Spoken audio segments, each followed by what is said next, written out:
দেখুন, আমি মনে করি এটির সিদ্ধান্ত বাংলাদেশের জনগণের। এটি তো আমার সিদ্ধান্ত না, এটি সিদ্ধান্ত নেবে বাংলাদেশের জনগণ। নির্বাচন প্রসঙ্গে আপনার কাছে জানতে চাই যে আগামী নির্বাচনে আপনার ভূমিকা কি হবে? আপনি কি সরাসরি নির্বাচন করছেন? আপনাকে কি আমরা প্রধানমন্ত্রী পদের প্রত্যাশী হিসেবে দেখতে পাবো নির্বাচনে?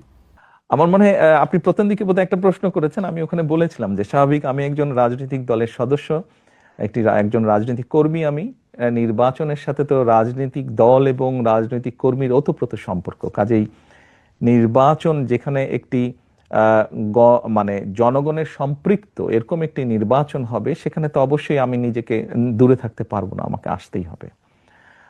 স্বাভাবিকভাবেই আহ, মাঠেই ইনশাল্লাহ থাকবো আমি।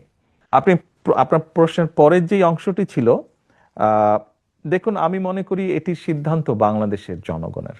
এটি তো আমার সিদ্ধান্ত না, এটি সিদ্ধান্ত নেবে বাংলাদেশের জনগণ।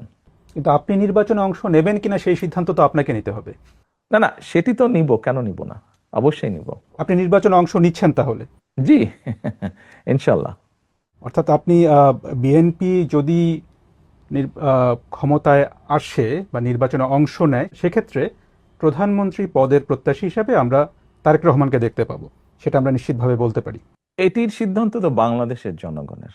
বিএনপির পক্ষ থেকে সেক্ষেত্রে তো এটি দল সিদ্ধান্ত নেবে, দল কিভাবে করবে এটি তো দলের সিদ্ধান্ত।